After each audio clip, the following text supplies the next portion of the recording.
all did, and then okay. Good evening, everybody. Welcome to our second episode of Real Talk Family Life, building shatterproof families one brick at a time.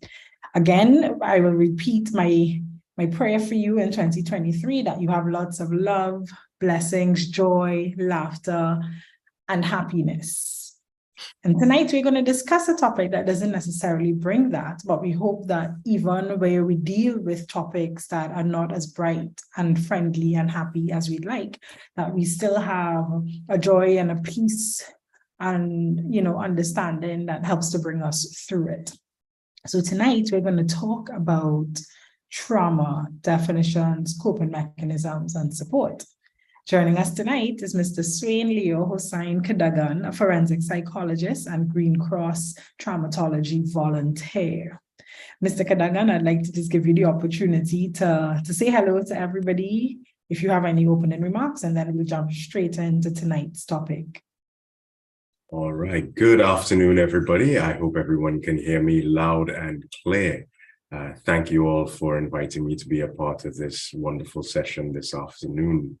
It's always a great opportunity to have any discussion about trauma and its effects on us as individuals, the family unit, and how we can kind of deal and cope with that going forward. So hoping I can answer all your questions to everybody's satisfaction this afternoon. Well, definitely, you are the experts. And for those of you who are accustomed to the program, we know that we encourage you to use the reactions. You can raise your hand to ask a question, but if you feel shy, you can send your messages directly to myself or to Pastor Anthony Henry, who's joining us tonight. You can send your messages directly to Mr. Hossain Kadagan, and that way we can answer questions that you feel are personal, but you would like to get feedback on. For those of you online, you can change your name and you can post your messages there. So it's a good night to our YouTube participants and to those of you who are joining us on Zoom. So Mr. Hossain Kadagan, I want to start with the American Psychological Association that talks about trauma. And it says that it's an emotional response to a terrible event where, you have shock and denial and longer unpredictable emotions like flashbacks and strained relationships might occur. That is a very clinical definition, but I'm hoping that you can walk us through a simpler, relatable definition of trauma and perhaps give a few examples. Sure. Well, let's start off with the medical definition of trauma, and that is physiological. So it's a physical wound or damage to the body. But when we go from a psychological perspective, you can think of trauma as an experience that is outside of the ordinary for our experiences. And it is deemed negatively memorable because it causes feelings of intense fear, horror, and/or helplessness. Now, these experiences usually involve actual serious injury to ourselves or threat of death or threat of serious injury to ourselves, and that is directly. It can also involve witnessing events that involve actual or threatened death or physical injury to others, particularly those that we are close to. Now we can say there are three main types of trauma. We have acute trauma, so that's usually a single unexpected incident, and it's enough to overwhelm our normal day-to-day coping abilities. And we have chronic trauma, that is expected, repeated, ongoing situations, again, that overwhelm our coping abilities. So when you think about things like domestic abuse or domestic violence, where that is continuous and ongoing, that's an example of chronic trauma. And then we have complex trauma, and that is when we are exposed to varied and multiple traumatic events. They are usually of an invasive interpersonal nature. So it's multiple things adding up one on top of the other. There's also a term that we may come across called secondary trauma. And this is quite interesting. It is when we are continuously exposed to accounts of another person's trauma, and we begin to take that on, and we feel traumatized as a result of it. It happens quite often among those in the helper profession. So counselors, first responders, these sort of people who are on the front line of assisting, working with, and aiding individuals who have suffered trauma, they are likely to develop that secondary trauma. Thank you. So I guess my question coming out of that, and again, for those of you now joining, please feel free to drop your questions directly to Pastor Henry or to myself. For those of you online, please feel free to share with us any queries, comments, concerns that you may have. So, Mr. Hussein Kadagan, when you talk about trauma, do adults and children experience trauma differently? Because, we can talk about trauma and just keep generalizing it, but are there particular differentiations that we need to make when we're talking about trauma? So like trauma for adults, trauma for children, trauma for families, etc. So in terms of the definitions that we just went through, everyone can experience trauma. And it's very important to note that it's not always a physical thing. In terms of how it shows itself, how we react to it, yes, there are going to be differences between adults and children. But we can say that both adults and children can be traumatized by the same event, but how they're going to show that down the line is going to differ. Okay. Go ahead. You were going to continue. Okay, so I was going to ask what accounts for the differences in the way in which we see the manifestation of that trauma. If you can give just a brief example. A lot of the times it is due to our development, where we are at in our human development.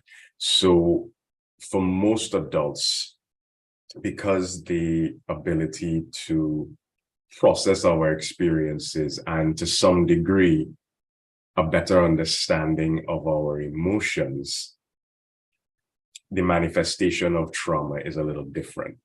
Whereas for children, we're looking at not just a matter of not having a full grasp of the emotions, but even the explanations of how they feel, or even thinking that they have that voice to explain how they feel. That can impact how that is manifested within them. Teenagers as well, that's a whole different category because you're just on the cusp and the emotional regulation centers of the brain are still developing. So naturally for teenagers, something bad that happens, and this isn't just a traumatic event, just anything that is stressful and deemed negative can feel like the end of the world because you have a brain that is not quite yet mature, but it is trying to process mature feelings and emotions. Right. So everything can seem like the end of the world. So now if you add trauma on top of that, their ability to cope and process is sometimes far beyond their capabilities. Right. And I mean, guys, permit me to go back just a bit because I think it's important to understand your background and how you came to be studying this topic and why you are here tonight. So I know I dived right into it. I was just excited to hear the information and how we can deal with it. And we are not professionals, so obviously we're not going to try to be coaching people through traumatic situations. But I think it's important that we understand what people go through in society. So if you can take a few minutes to just tell us why trauma, why get involved in this area? By profession, well, I should say my area of study has been forensic psychology. And so my practice is in forensic psychology, and that is where my duties lie for the Northwest Regional Health Authority of Trinidad and Tobago. Throughout my time there, we are dealing predominantly with the perpetrators of crimes. interactions with the victims are few and far between, and we usually get that by way of the social workers. And understanding the impact that an incident of crime has had on the victim, that began to open my eyes. In doing the assessments on the individual centers, a lot of the times you're realizing their personal histories. They have a prolific history of trauma themselves a lot of the time. And the question became, has that influenced the path that their life has chosen? And because of one or two interns who passed through our psychology department, we were introduced to the Green Cross of Trinidad and Tobago. And because my degree didn't specifically cover counseling in depth, I thought it would be a good way to bolster my skills. And so I went along with an open mind, and I have happily been a member and with the Green Cross since then. It has opened my eyes to the prospect that many individuals within the mental health realm who are coming forward seeking help are potentially misdiagnosed. Symptoms of things that we're familiar with, like schizophrenia, bipolar disorder, depression, all of these things, they can be manifestations of trauma. And so you have individuals who are being treated for schizophrenia, being treated for depression, but the underlying cause, the trauma that they have suffered, has not been touched upon. So we're not directly treating the problem, we're just treating the symptoms. And so what you find is you get a revolving door syndrome. They're constantly going to relapse and come back and relapse and come back because we haven't begun to touch on what has triggered this to begin with.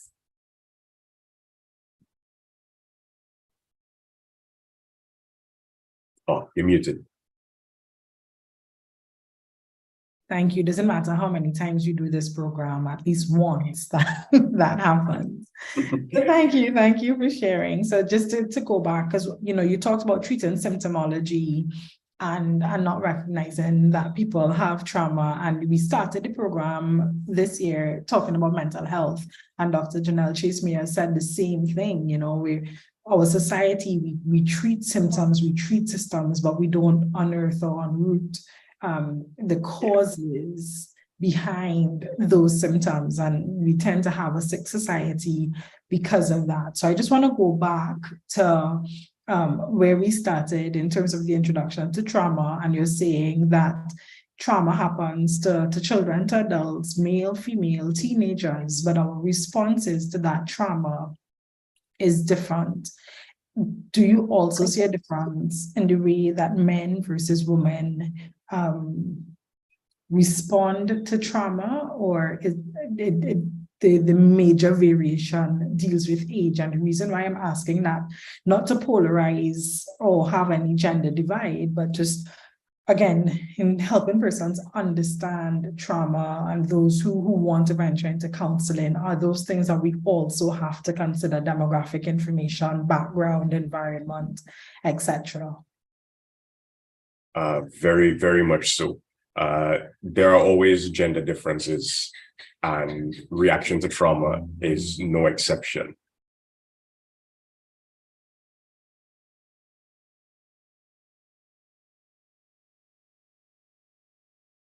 We seem to... There we go. There we go. Okay. Especially among the older generation, where you had the more traditional masculine socialization of don't cry, don't show your emotions, man up, be strong, don't talk about your feelings. And so men of a certain generation were forced to internalize their hurt, not being able to explore it, not being able to talk about it. That then translates to the only allowable and acceptable display of emotion, and that is anger. Whereas opposed to women who traditionally are allowed to be much more emotional, you can cry, you can vent, you can be upset, and that is acceptable. Right. Right. Fortunately, with the more modern generations, we're seeing a switch now, and men are starting to understand that it's okay to hurt and it's okay to express that hurt. And we, within the Caribbean, fortunately, we're getting to a point where individuals are more comfortable seeking mental health resources. We're not where we need to be, but we've made substantial headway. Right. Yeah, I like I like that. And this program is about building healthy families, and you can't have healthy families if only half of the population, using loose comparisons, females are allowed to, as you say, express or explore feelings and hurt and trauma, and then you leave the other half of the population with this pent-up activity or event and saying you don't need to deal with it, you put it on the back burner and you just move on because life goes on. So we are headed in the right direction. But even before we go there, in terms of society's recognition that things have to change, I want to demystify some things about trauma. So we'll do yes, no, first and foremost. And if you feel like going further with the explanation, then. So I'm going to list about 2, 4, 5 statements, and then I'm going to ask for your feedback. Doesn't need to be polished, but just general thoughts on it. Trauma is... yeah, game show. Yes. Trauma is life-threatening. Go. By its definition, yes. So for it to be classified as a traumatic event rather than just a negative event, that fear of death or fear of serious injury or near death is necessary. Okay. Now, does that mean that a traumatized person's life is always at risk? Yes and no. Untreated, it may lead to things like depression, and we all know untreated depression can lead to suicidality and self-harm. In that regard, yes. But when treated, not at all. Not at all. We can cope with that and bring them back to healthy functioning. Okay. Number 2, people who experience trauma usually get post-traumatic stress disorder. Not everybody who has experienced a trauma gets post-traumatic stress disorder. That is an extreme case reaction, and there are multiple criteria that need to be met to get that diagnosis. If the trauma is significant enough, yes, post-traumatic stress disorder, when it is untreated, when it is not dealt with, can develop. You're muted again. Trauma only affects the weak. Not at all. Not at all. Mental health exists on a continuum. We all exist on that continuum. We all go between perfectly mentally healthy and a stone's throw away from a very bad day. And so, no, by its nature, a traumatic event overwhelms our coping mechanism. Yes, some people may have stronger and more resilient coping mechanisms than others, but for you to experience a traumatic event, for it to be traumatic, it needs to overwhelm your individual coping mechanisms. Right. Okay, I'm just taking my notes. Yeah. Trauma is inherently bad. If we're looking at the definition that we gave, it's a negative definition. It has to negatively impact us. Is that to say that it's always going to have a negative influence on your life? Not necessarily. Once processed and once we have dealt with and moved on from the trauma, we can grow as individuals. And in fact, there is the possibility that when faced with a situation or a similar situation again, our response is going to be much more resilient. Right. Okay. And the last one, trauma is lifelong suffering. If untreated, it can be pretty detrimental. But the thing is, not every traumatic experience would require a person to seek a mental health professional for them to process and get over it. With time and with a better understanding of ourselves and even growth as an adult, we may develop our own coping mechanisms and surpass where we are at.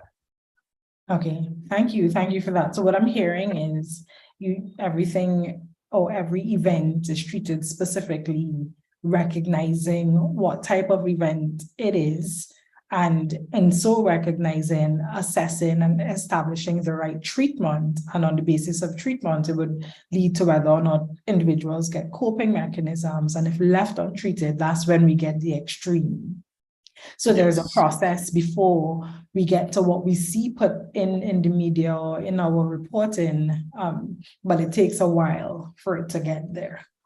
Yes. So the same PTSD that we just discussed, that is not an immediate thing. You don't have a very bad accident today and tomorrow you developed PTSD. By the criteria, a certain amount of time must have passed where you are showing certain symptoms for it to be classified. So it is a process. Fantastic. And then I'm also hearing there's a difference between a traumatic event and suffering severe trauma. So just that we clarify for the audience, you don't just talk about trauma and it means the same thing across so many different experiences. No. So just to give a brief example of what would be a normative, negative, but stressful event versus a traumatic or catastrophic event. In terms of the time to prepare and the degree of anticipation. For a traumatic event, there is little to no preparation time and no anticipation. It comes out of the blue and it overwhelms us. A negative but normal event where we have some anticipation, we know it's coming, we have time to prepare. It's still going to be bad, but we're not overwhelmed by it. Right. Sometimes severely traumatic events may not necessarily be experienced by many other people. Whereas a normative negative event has been experienced by many others. And in fact, we can turn to others for advice on how to cope with it and on what we can do to prepare for it. Right? The time that we are in what we call crisis, when we are in that mode of being overwhelmed and feeling like we can't catch a break, we can't catch ourselves, we don't know what to do. With a traumatic event, there is little to a lot of time in crisis. Whereas for a normative event, you're not really in crisis. It's negative, it's caught you off guard, but you can rebound relatively quickly. For a traumatic event, we have lost that sense of control. We have a high degree of feeling helpless, feeling lost, and it is disrupting our lives greatly. Negative events, we don't really feel like we've lost that much control, or we haven't lost it for very long. There's not the same degree of helplessness and the sense of loss. Immediately, it may seem like a lot, but thereafter, it decreases. Okay, and so again, just for clarity, so when you talked about traumatic event, in terms of understanding the definition, I was thinking about a hurricane, which is a traumatic event. You have time to prepare, but someone who's lost their house and their family can experience the type of trauma or crisis that you're talking about. So even though the hurricane might be shared, there is severe trauma that can happen that is unique, say, to one family. Yes. So let's say one family is in a very well-built concrete structure. There's very little damage to the structure, very little risk to their lives, to any harm happening to them. The noises outside, it's frightening, yes. But once that dies down, once it passes, they're generally okay. It's been a scary event, but we weren't in any immediate danger, we're fine. As opposed to the family who's had their roof ripped off mid-hurricane and now have to scramble for cover. That impending fear, that sense of we might be doomed, we may not survive this, that is what makes it a traumatic experience for them. Okay, Thank you. And again, for the participants online on Zoom and on YouTube, if you have any questions, please feel free to post it in the chat directly to everyone, or you can send it to Pastor Henry or to myself if you have a question that you do not want associated with your name. So now we're talking about, we've demystified some of the common misconceptions about trauma. I want to talk about how families deal with or maybe understand trauma, right? And so we understand that trauma might come from your environment, you know, if you're living in a violent community and there's a lot of crime happening. We understand that trauma is not always physical. It takes many shapes and forms. But coming into this evening's event, we were talking about things like corporal punishment. And my question to you is, you know, do things like corporal punishment lead to trauma, cause trauma, and what should the balance be for parents today when you're talking about disciplining your children versus causing a traumatic experience to them? Okay, so I would be remiss if I didn't differentiate between punishment and discipline. One of my esteemed tutors within the Green Cross points out at every chance, punishment by its nature is punitive. It's not meant to teach. It's meant to cause that pain and discomfort and humiliation, as opposed to discipline, which is meant to correct and teach the correct way forward. Licks, as we know it in the Caribbean, has been a go-to form of both punishment and discipline. When it becomes a traumatic experience is when it is extremely excessive. So let me give an example. Parent comes home after a very hectic, very tiring day. They are frustrated. The place is noisy, the place is messy, the child breaks a dish, the parent lashes out in anger and immediately shares some licks. Mm-hmm. It is excessive to the point where the child is wailing, screaming. Fine. Now, does that sound like punishment or does that sound like discipline? Is the child aware of why they are getting licks? What have they done wrong? What is the infraction? Right. Mm-hmm. At that point, it is punishment for the sake of punishment, and it borders on abusive. Does the punishment fit the crime? You broke one dish and now you've been flogged to the point of wailing. Is that a necessity? Mm-hmm. No. Now let's take something like stealing. Child is caught stealing. Child is disciplined. So I will go the old school route as my grandmother used to do. Go and pick the whip that you're going to get licks with. And when you get back, you're going to explain to me why you're getting licks. Why did what you do? Why is what you did wrong? Now, in that regard, there is a cognitive element. In that trek to pick my own whip, I have to think about the explanation that I am going to give for why I am receiving licks. What did I do wrong? Do I understand what I did wrong? Why is it wrong? So that now, yes, I'm getting licks. Mm-hmm. And I will say that drives the point home. There's one of my favorite comedians who always say that pain is a powerful teacher, and this is true, right? The pain of licks drives home that explanation that I've just had to give of why I'm getting it.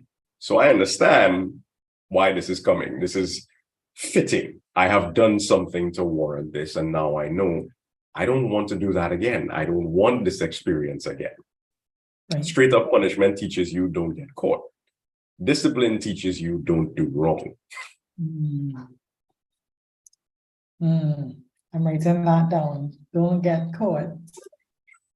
And discipline, don't do it again. Okay. Okay. So then, what about So we understand the distinction between licks and punishment, right? Licks, aka discipline. We can rename it licks, aka discipline. Yes. And then Licks, punishment. aka discipline.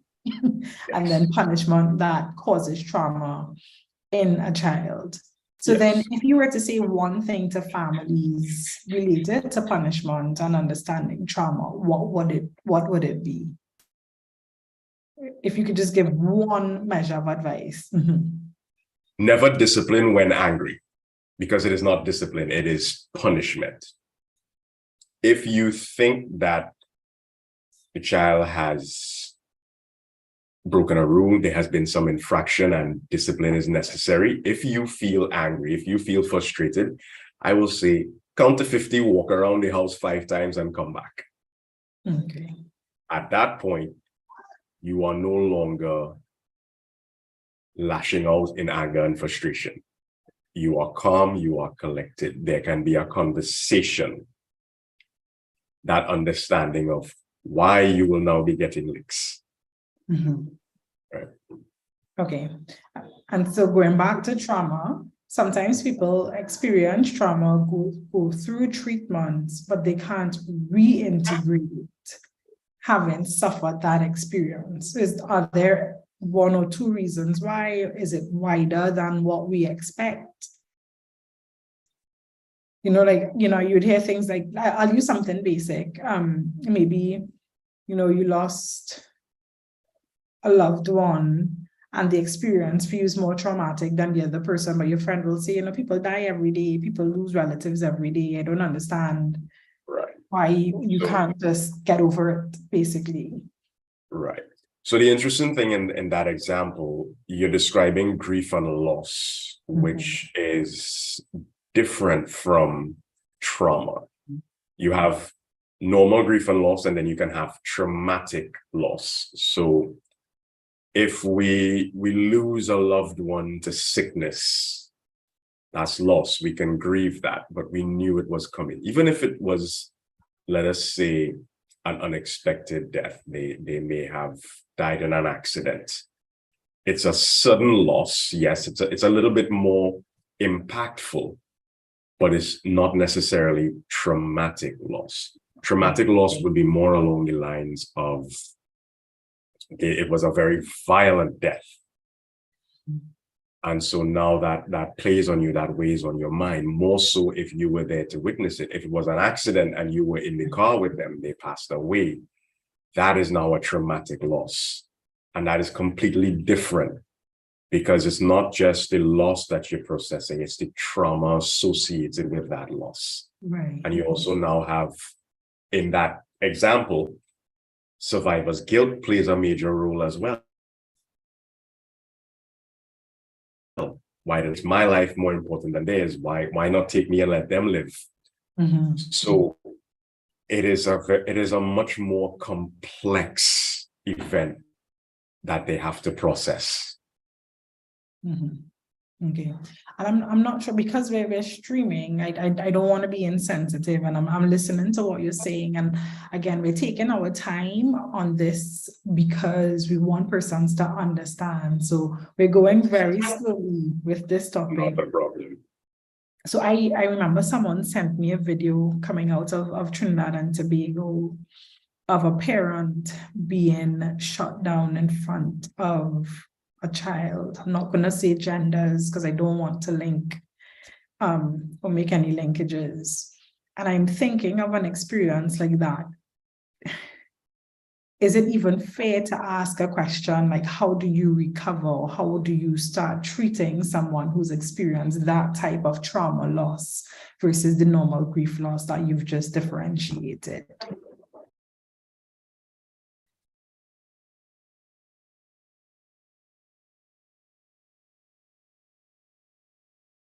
I think we're stuck again.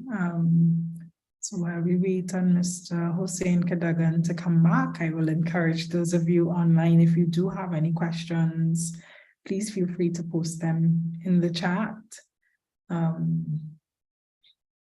If you have any comments, let us know. Okay, he's back with us. There we go. Yes. in a case like that, that is a tremendously traumatic event.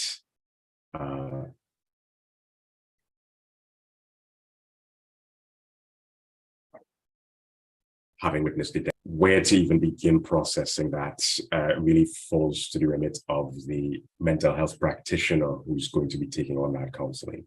Mm-hmm. I mean, as the counselor, they themselves can't really direct the manner in which it is going to take it. It really is up to the individual who is undergoing treatment, and it has to move at the pace that they are comfortable with. Sometimes individuals in therapy may not touch on the traumatic event for months or even weeks. Mm-hmm.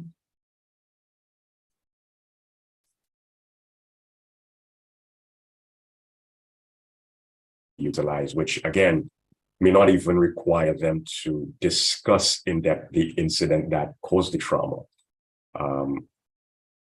There's a particular model called the HEART model, and that is an approach that I'm not doing it justice, but if I can break it down in the simplest of terms,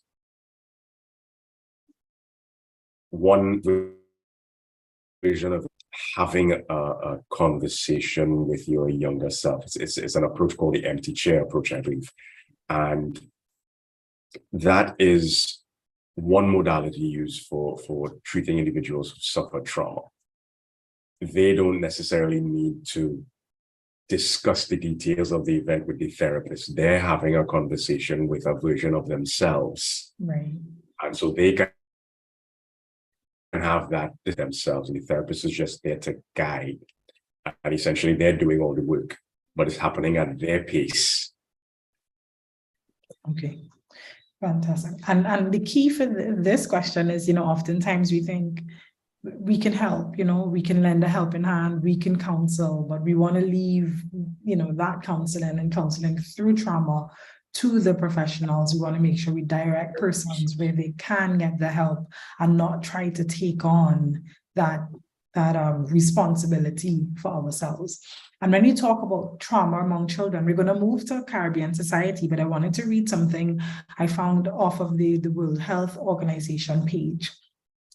It says that an estimated 40 million children below 15 years fall victim to violence each year, and the ensuing traumas vary according to the gravity of the violence and the child's personal experience, and it can, in the long run, have medical and psychological consequences. And that the magnitude of this problem is so great that World Mental Health Day is often dedicated to the effects of trauma and violence on children and adolescents. And I'm thinking, the world is so cruel that the ones who are supposed to be the future of tomorrow actually suffer the most. And so that kind of segues us into the next section where we talk about readjusting to trauma. But before we go there, one question from the audience is that what are the signs that a child is actually experiencing trauma from LICS? Okay. So I'll actually go through some of the signs and symptoms of trauma for both adults and children, because in many instances, depending on the age of the child, it may look the same, but there are some additional things that we can look for in children. So when it comes to the effects of trauma or how it manifests, what we can see, one of the things is the re-experiencing of the event. Sometimes that can be due to hallucinations, thought perceptions, dreams, especially, and especially in children, they have very dreams, often without recognizable content. So it doesn't seem to be related to anything. Children especially may also have repetitive play or drawings or stories of fantasies where aspects of their trauma. With adults, they may get stuck in a repetitive process where they talk about a particular aspect of the trauma, but with children, it's expressed in play.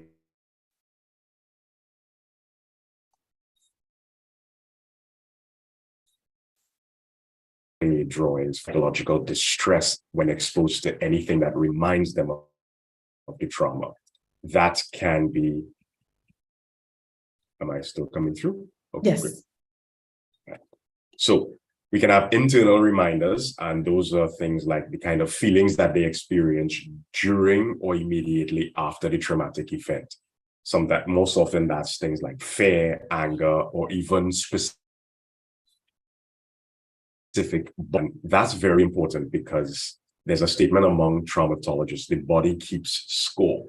And what that means is that physiologically, our body remembers our trauma. Even if we push it out of our minds, even if mentally we lock it away and we can't access it, the body remembers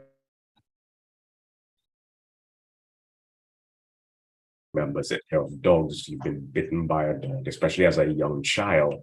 Sometimes just seeing a dog, you get a pain in that spot. Nothing touches it. In extreme cases, it may get red. It may start to swell. The body is remembering that sensation of being bitten. External reminders. So these are things like the places, people who were there, the smell of something that was in the atmosphere, even the sounds that you heard at the time. And so re-experiencing all of these can cause a lot of psychological distress. And that comes about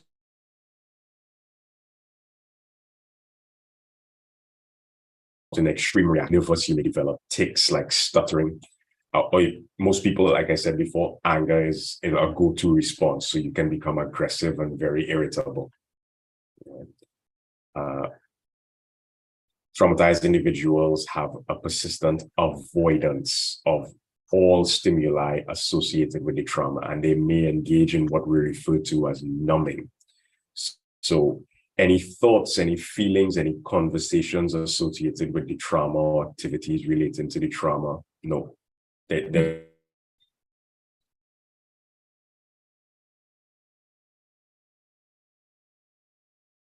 don't want anything to do. People who met me that day, right, to recall certain aspects of the trauma. So that lapse in memory, either for the entire day or surrounding the event itself. And as that goes on, the numbing side of it kicks in. So you begin to realize it's a lot of the same symptoms that we see in depression. So they start detaching and becoming very distant from those around them. And there's a loss of interest in things that they once enjoyed or things that were important to them. They begin to develop that uncaring appearance. Nothing bothers them, nothing matters to them. They're very unloving, very agitated and irritable. In adults, they tend to get this sense of foreboding, like nothing good can happen to me from this moment on, right? For children, and this may happen in adults, but it's more common in children, you get what we call regression. They go back to an earlier age, an age in life before the trauma has happened. So you may find they engage in behaviors that you saw in them when they were much younger. Things like sucking their thumb, wetting the bed. They might become very clingy towards their parents or older siblings, develop a fear of the dark where they weren't afraid of the dark for many years. That can happen, right? There's also an increased sense of arousal. So again, very irritable, very hyper. They have trouble falling asleep. You get a very exaggerated startle response. So any noise they hear, and they're very jumpy, very on edge all the time.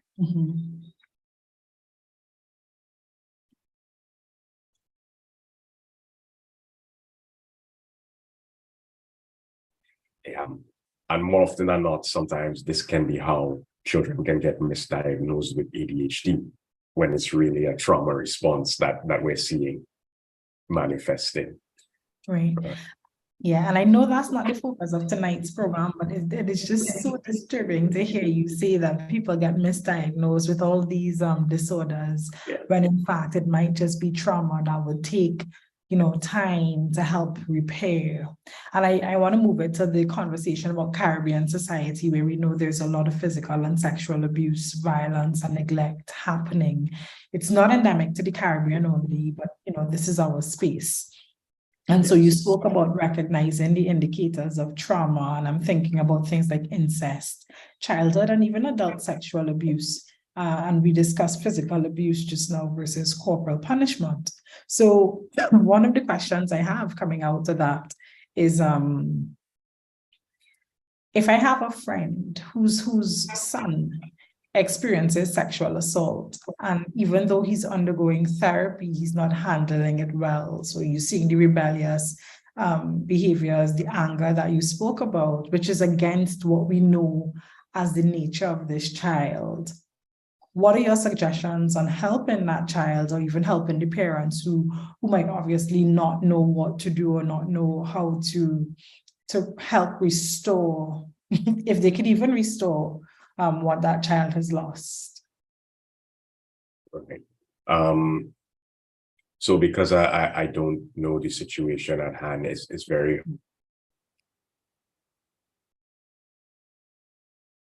hard to say that he is getting professional help and is dealing and going through the steps. That's a good thing.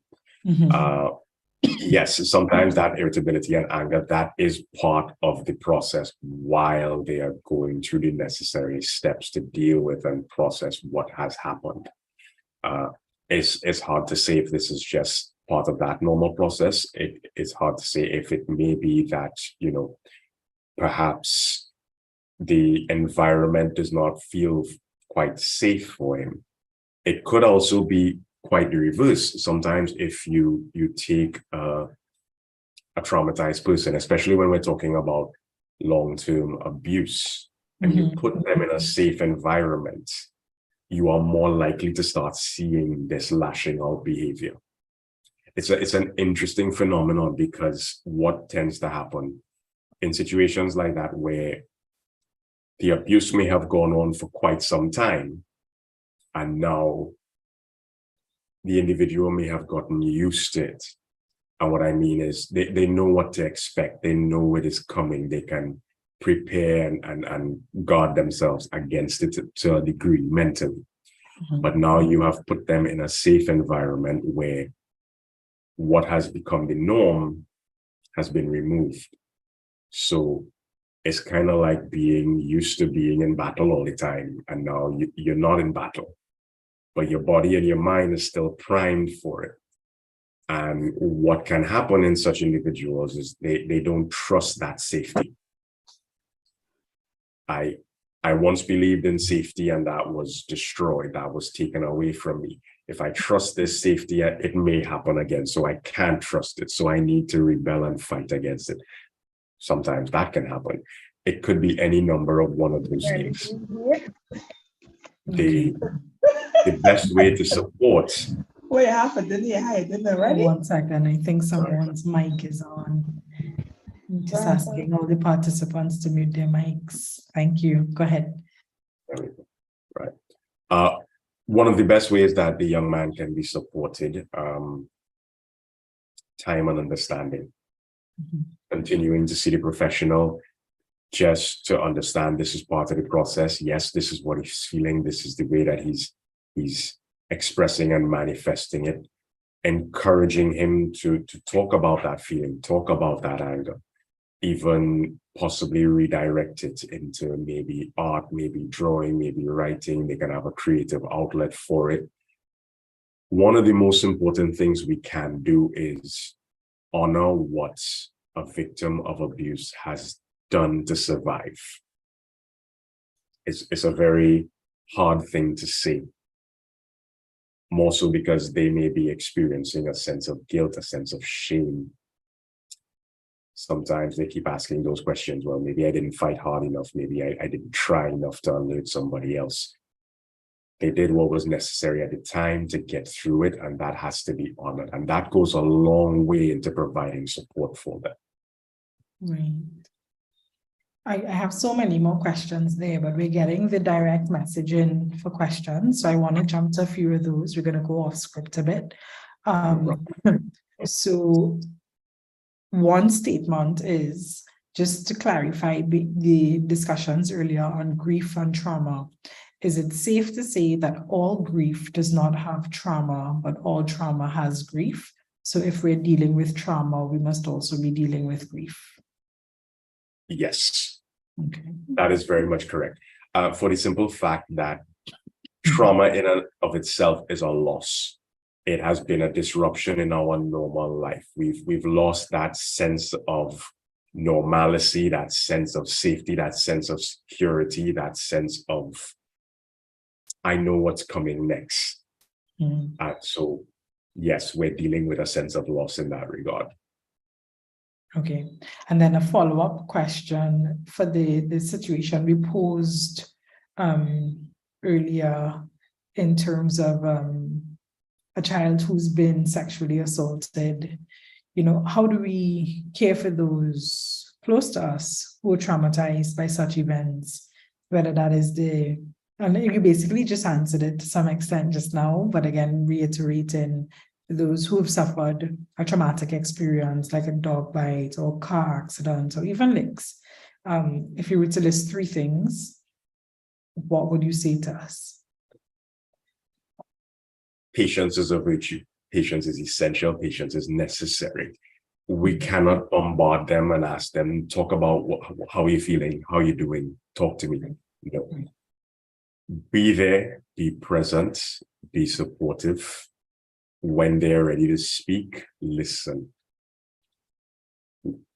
If it is a particularly traumatic event, if you think that, they may be having some problems coping, you can be supportive in suggesting if they want to seek mental health professionals, that's okay. Offer to go with them. They don't need to tell you what's discussed. They don't need to speak to you about it, but just know that you're there for them. That goes a long way. And as I've said, honoring what they did to survive. Yes, you survived. Yes, it was horrible. Doesn't matter looking back. Forget about what you could have done differently. You did everything that was necessary to get out of it, and that's fine. Right. What I like about that, those suggestions you made is that we're not centering self. It's not about us, right? That's what I'm hearing. And oftentimes when we try to help people, I went through X, Y, and Z, and this is what I did. And so you go into that mode of, explaining what they need to overcome, yes, not recognizing that the situations are completely different, experienced by completely different personalities. And so I'm hearing that our posture has to be one that's very empathetic when, we're dealing with persons who've experienced trauma. And I also love the fact that you talk about honor what they've done to survive, because oftentimes we see them as the victim. And so we continue to victimize them. They come in the room and it's like, poor Susie, poor Jerome, poor whatever, right? And not, you are a survivor, and helping to empower them even as they walk through that process. So thank you for that. So have patience, be present, be supportive, listen with empathy, and honor what they've done to survive. So our posture is important. Let me also reiterate, yes, don't take it personally. Okay. They will be angry. They may lash out. It's not necessarily directed at you. It's not about something you've done per se. So taking it personally and responding, reacting, and amplifying the situation is a bad approach. Take a step back. I understand that has upset you. If I have upset you, I am sorry. Do you want to talk about it? Right? It's a very difficult thing to do sometimes, especially when you feel like you've been slighted, but it's not about you, as we've pointed out. It's all about them. I am here for you. Right. And if that means right now you need me to step out of your space and go away for a while, I'll do that.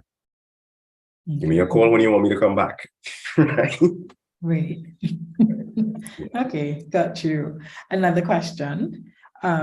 What happens when a child accidentally looks at, or maybe not even accidentally, sees a horror movie? So I'm identifying with this question because I saw it and I was scarred for life by clowns. Okay, I can laugh now. But a child sees a horror movie, which results in their being really afraid of the dark. They will not sleep in their bed alone. Is that trauma, or is that just normal and they need time to recover? And if it's either one, how do you manage that situation? Right. So remember, one of the definitions that we gave for trauma means that there must be that fear of death or serious self-harm. Now, for children, being afraid because you've seen a horror movie, it may not necessarily be fear of death, but they're going off what they've just seen on the screen. Mm-hmm. It's not necessarily a traumatic event per se, but it is a very stressful response. It is a stress response, and that is pretty normal. We've all been, and I don't want to use the term traumatized, but we have all had that experience where we watched a movie we probably shouldn't have, and we don't want to walk outside in the dark. We run to the bed and jump up quick because we think there's something under the bed. I saw Pet Sematary, and you couldn't get me to walk through a cemetery. But that is fairly normal in a human being's development. Speak to the child, talk with the child, find out what the child is really afraid of. Right? Is it that you think the clown is going to hurt you? Why would you think that clown wants to hurt you? And over time, yes, they may be uncomfortable around clowns, but they don't have that fear of, I can't go anywhere near a clown where a clown is. No. When people develop that sort of phobia, it usually does have some form of traumatic event. So when we have, I know we used to have horror houses back in the 90s when you had the school bazaar. And yeah, something like that can be a traumatic experience because in the moment, you are afraid for your life. You think this thing is going to harm you. Now that can develop into a phobia, maybe towards clowns, maybe towards mummies, or just, the dark. Mm-hmm. And that's understandable. Sometimes we may get over it naturally in time as we develop, as we grow older, and as we rationalize and realize, okay, this thing that I was afraid of isn't something that I need to be afraid of. Some traumatic events, yes, we do need mental health professional guidance to get past. Some, as I've said before, as we grow older, as we age, and we become more aware of ourselves, we get over them naturally. Okay.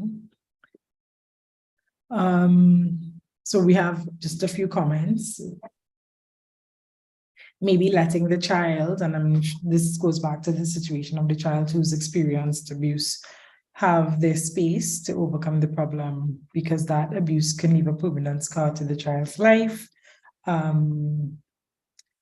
Acting out may actually be healthy, as it's just mischanneling of the emotions. Once there's emotional expression occurring, that's healthier than repression and a silent, shut down child. Now, the thing with, and the catch here is the mischanneling of emotions. So yes, we may think that any form of expression occurring is healthier than repression or silent shutdown, but a mischanneling can also lead to things like self-harm or, lashing out and harming others. Remember, we're already talking about a situation where you've been traumatized in a way that you've been made to feel helpless, and your sense of security and control and autonomy has been taken away.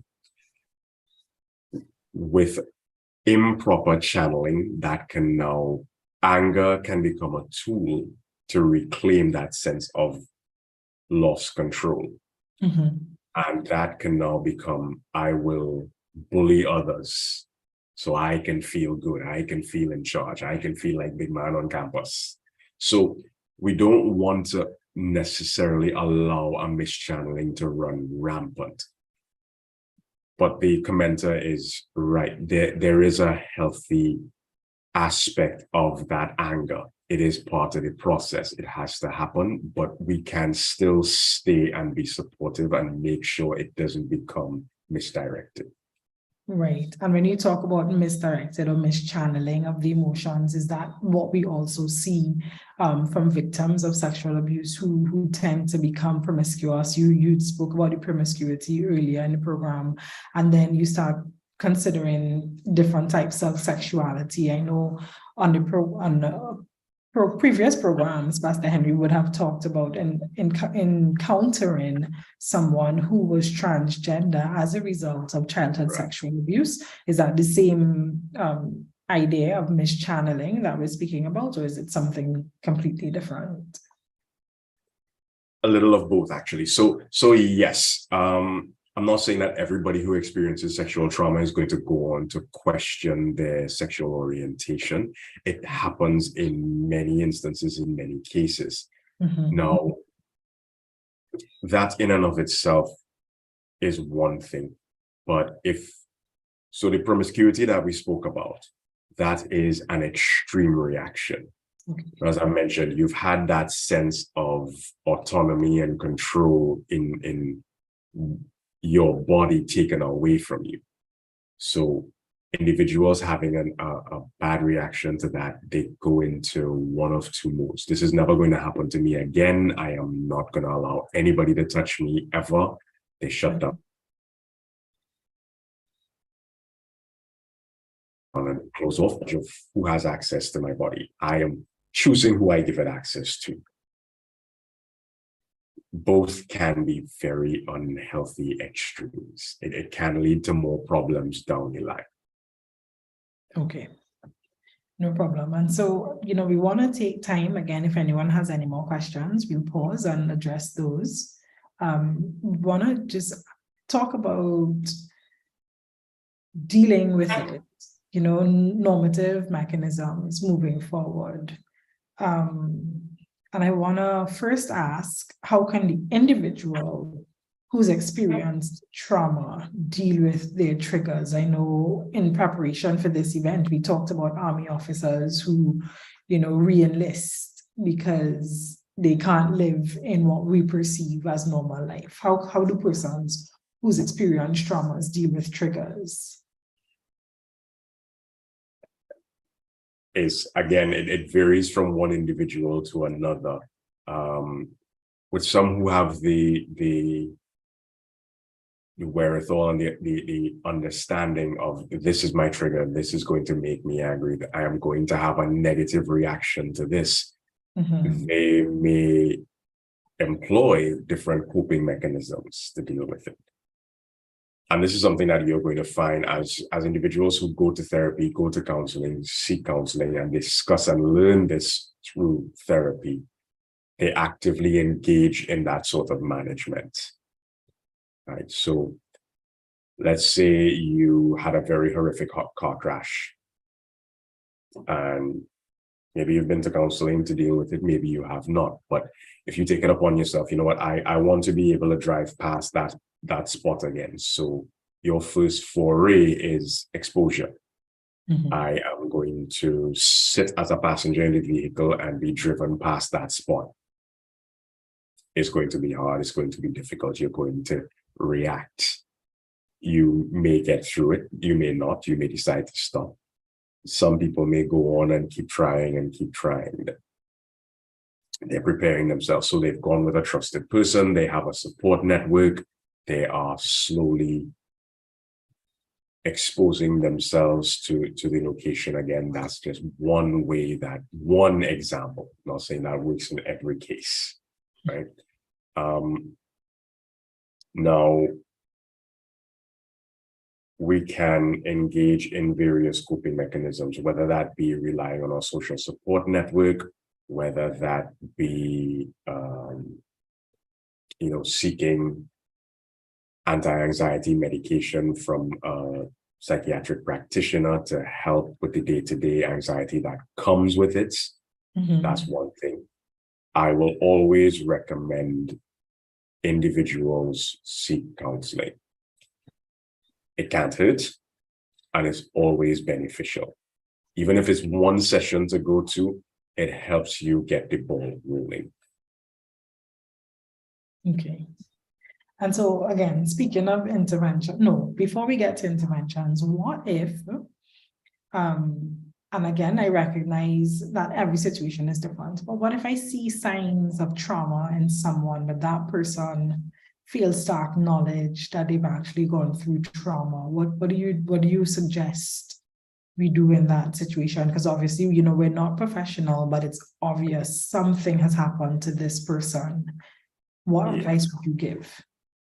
So, I mean, it depends on the signs and symptoms that you're seeing. If it's something that is bordering on being detrimental to themselves and their safety, you know, offer that listening ear, offer that support. Mhm. If they are still in a state of denial or they're not ready to approach it yet, we can't force that for them. We may want the best for them, but we can't force it. You know, as I say, you can lead the horse to water, but you can't make it drink. It's the same thing. The best approach you can take is to offer that listening ear and be supportive. You know, I've noticed this is going on. Are you okay? I don't know if this is probably the best thing for you. If you need somebody to talk to, I'm here. And sometimes just that simple checking every day. Just want to make sure you're okay. Just want to make sure you're okay. Eventually they may get to the point where, okay, I something may have happened and I'm not dealing with it well. Right. Okay. And so is that the same intervention that you would give to someone who's a pastor versus a teacher versus a parent versus a friend? Are there different interventions that the community can take to help a person who's experienced trauma? And if there are interventions that you can take at each of those stages, what would you suggest our pastors, our teachers, our parents, and our friends? So let me do two things here. First off, when it comes to pastors and teachers, these would be trusted individuals who are highly held in high esteem. So people look up to the pastor, people look up to the teacher, they trust them. So if somebody is coming to you as a pastor, to you as a teacher, this has happened to me. Mhm. Right? As human beings, our initial reaction, this is horrible, I am sorry, may not always be the best approach.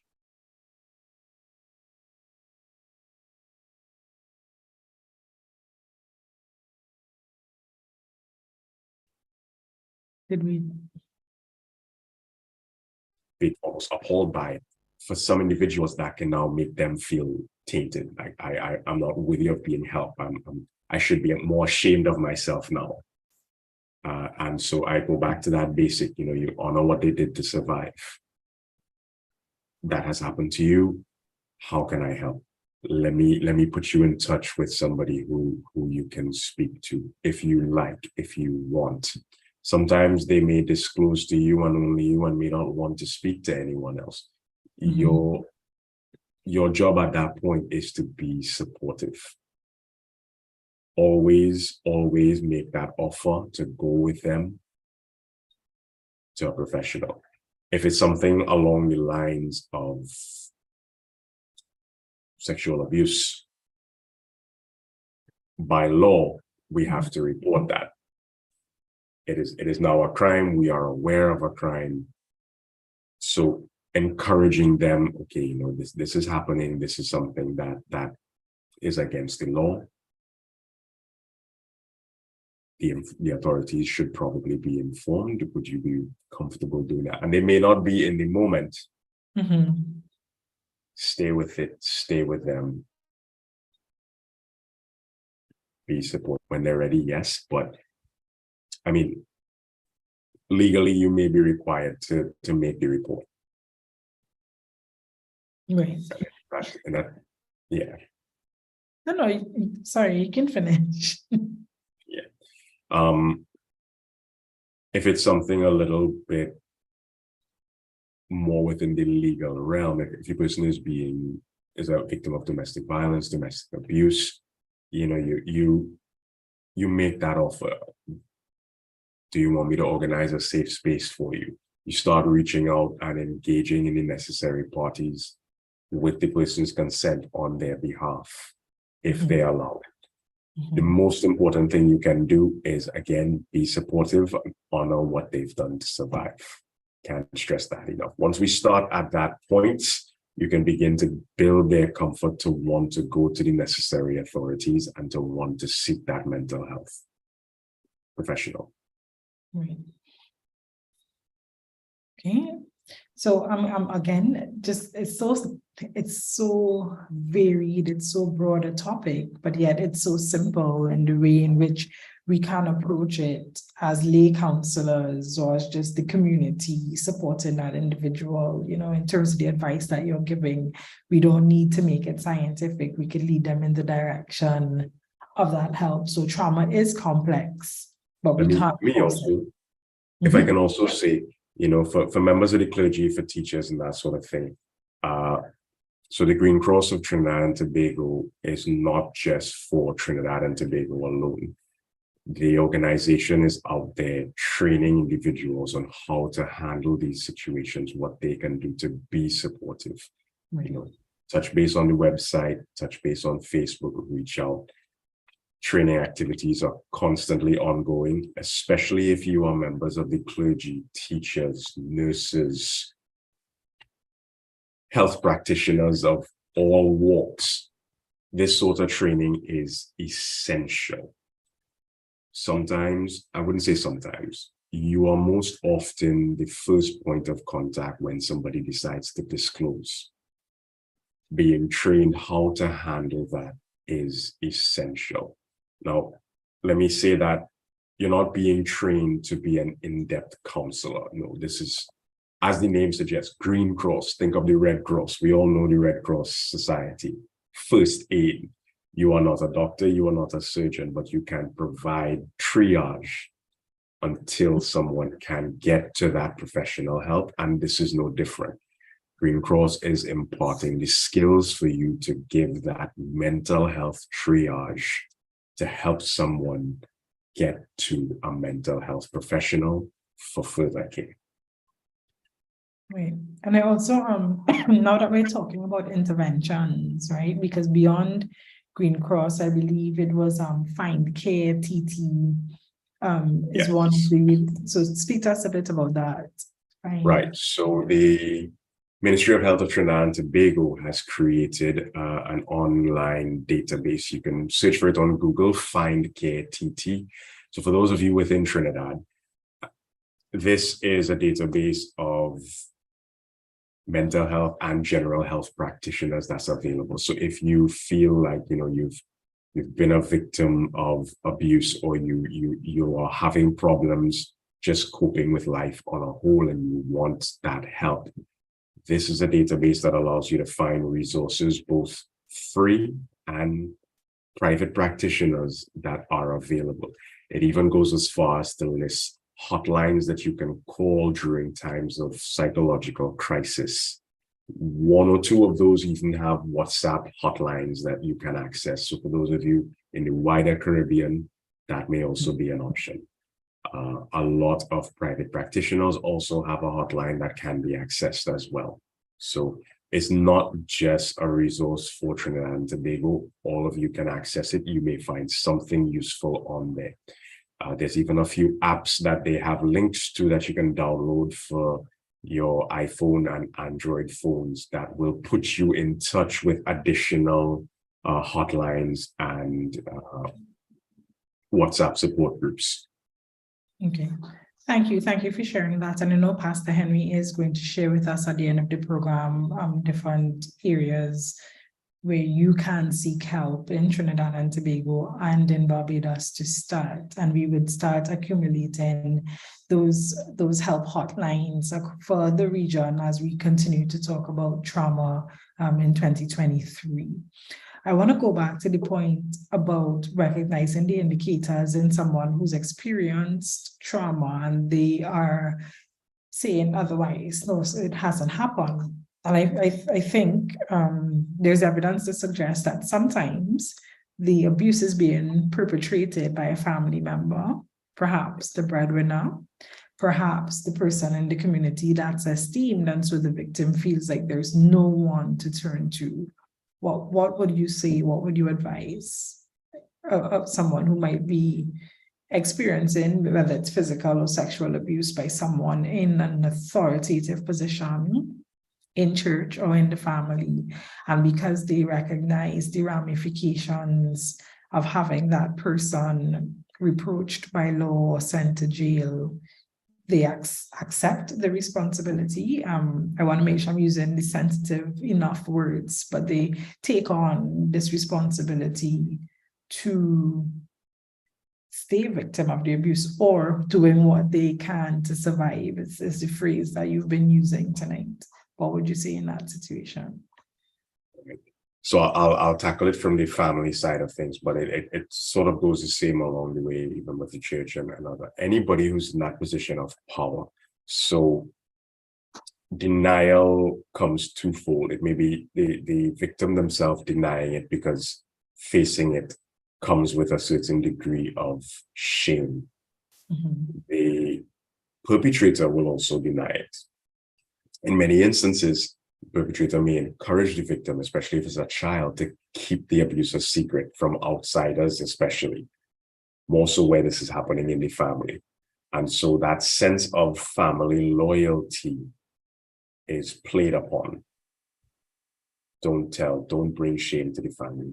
You don't want your relative to be locked up. You don't want to be the one who has destroyed the family, so to speak. Mm-hmm. And it almost becomes a point where there's a sense of shame for being a victim.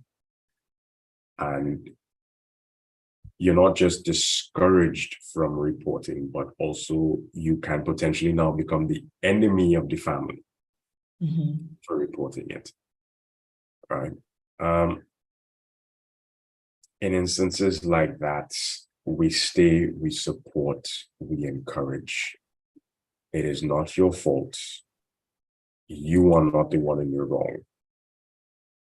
And driving that message home becomes essential.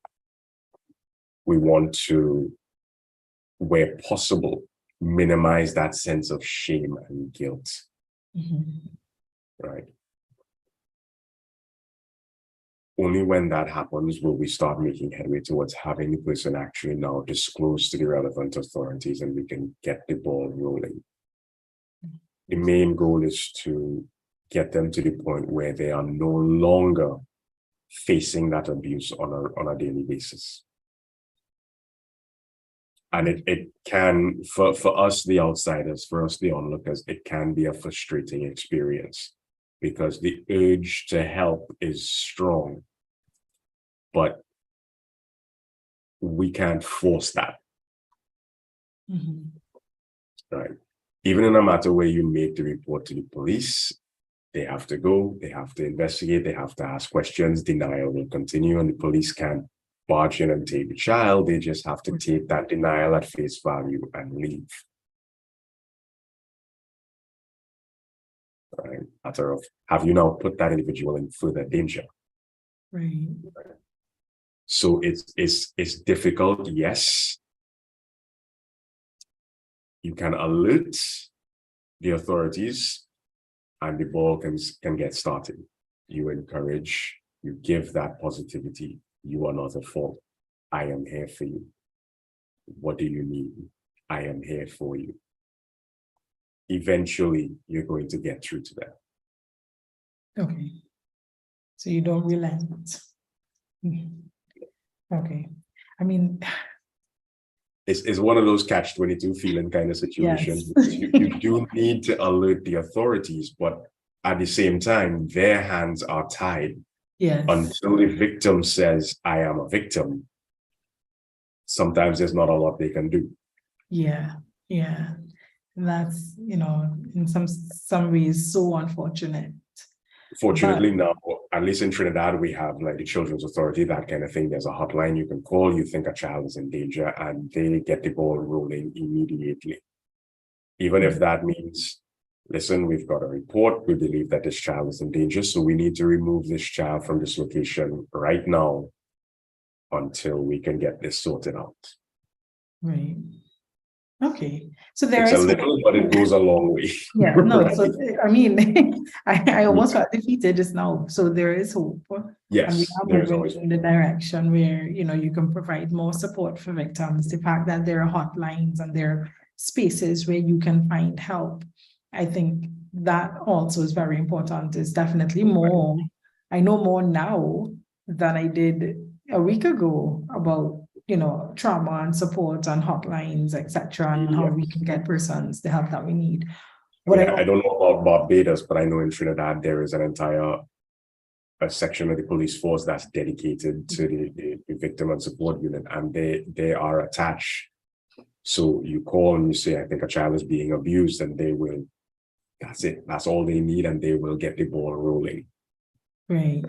Fantastic. Sometimes, even if it's as much as knowing that the person is now under more scrutiny from the authorities, that is a start.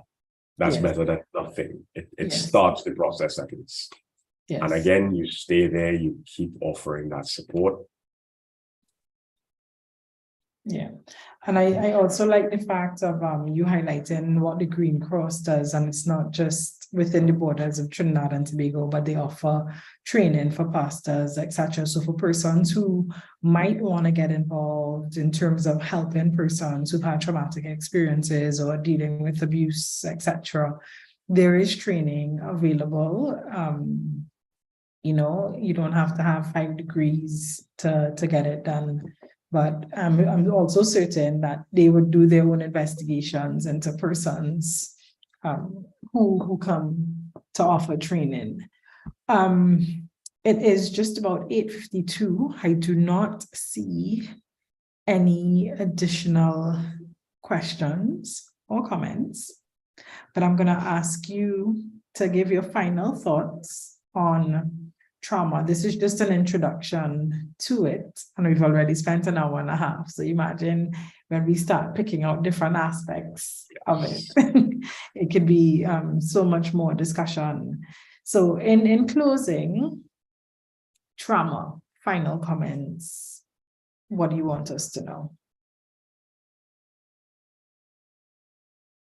Trauma does not define you as an individual. It may have affected you. It may have had an impact on your personality going forward, but you are not your trauma. Your trauma does not define you. You are not tainted for life because you've had a traumatic experience. No. Mm-hmm. You are a survivor. Mm-hmm. Right? And that is something that needs to be said to everyone who has had a traumatic experience in life, everyone who has suffered complex trauma.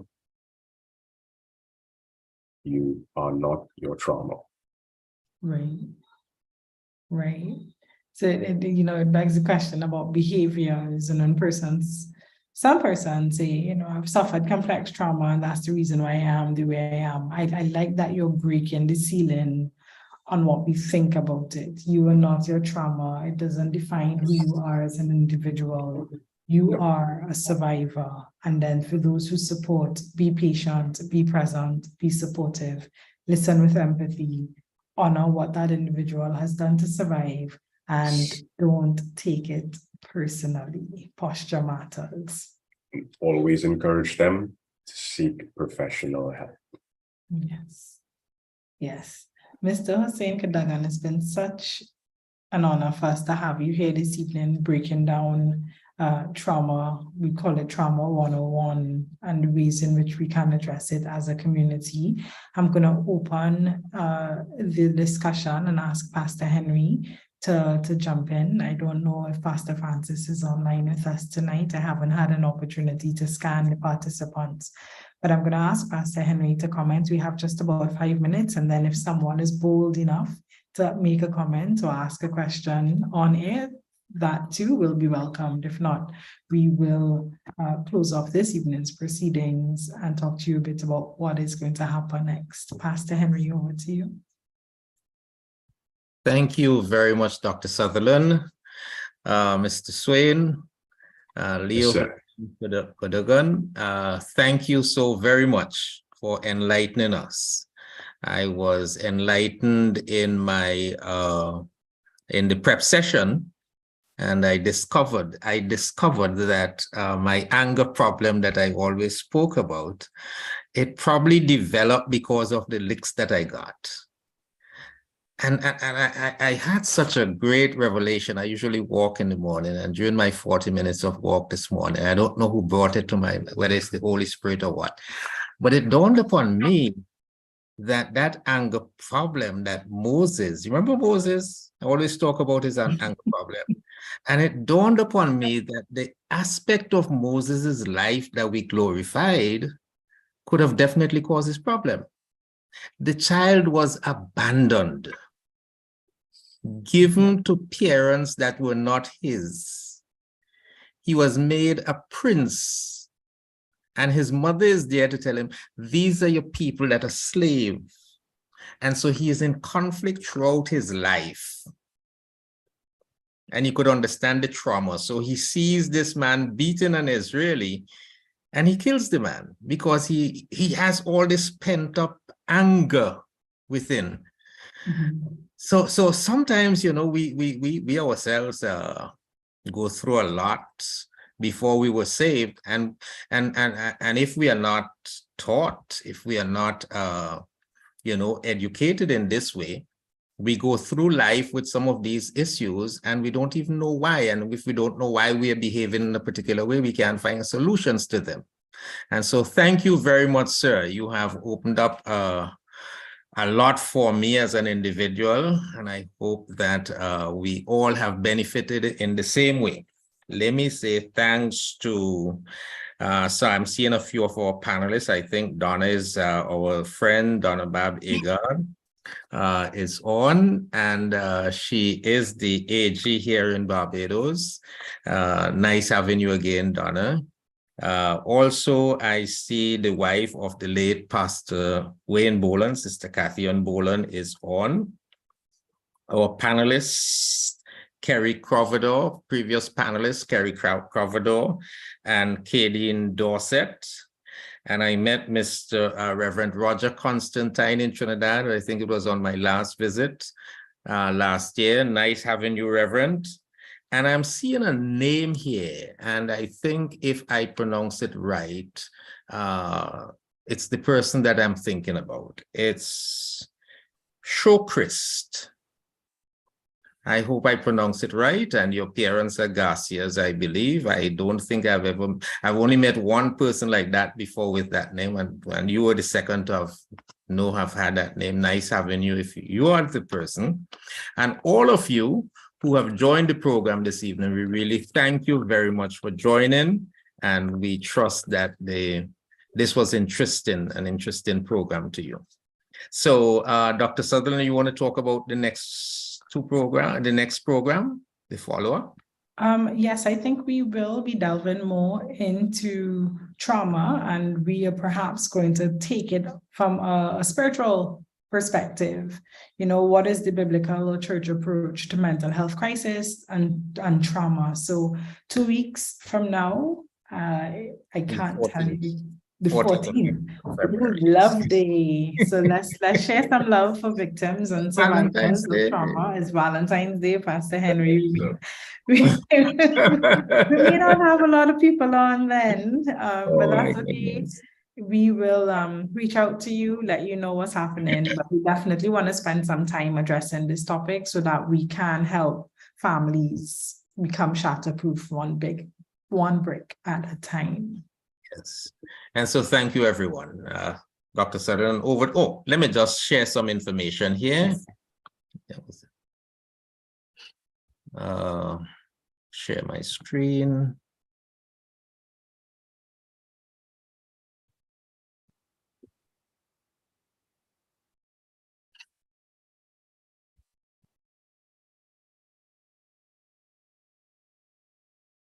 Excellent.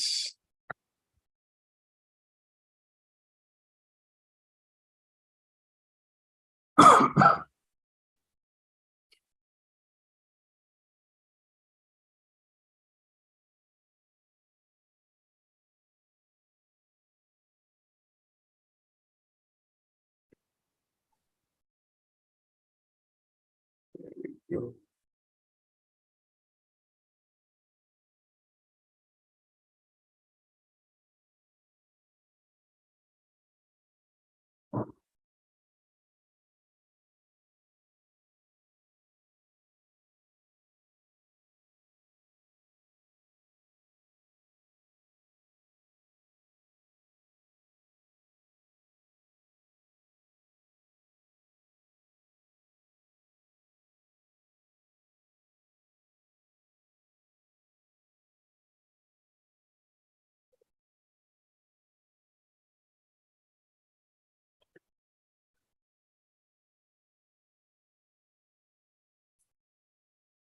Thank you, everyone. All right, folks, thank you so much for having me and allowing me to share my knowledge and, impart what wisdom I know on the topic. I hope I have provided much food for thought and at least some clarity on the matter. Thank you so very much, sir. You have been enlightening, and we do appreciate you. Okay, everybody, have a great night. Same to you. Same to you. Have a good night, everybody. Good night, everyone. Wonderful program as always. Good night, Thank you, everyone. Sister Maria. Thank you. Good night, everyone. Good Good night, night. Good night, Pastor Henry. Good night, Sister Dr. Maz. Solomon. Good night. Good night. Good night, everyone from Trinidad and Tobago and Barbados. Blessings. Good night. Night. Good night. That was my mother. A proud mommy. That was a proud mommy. A Let proud me know. mommy. I still Okay. do. Oh, Pastor Henry, you can stop the YouTube stream. Yes, thank you.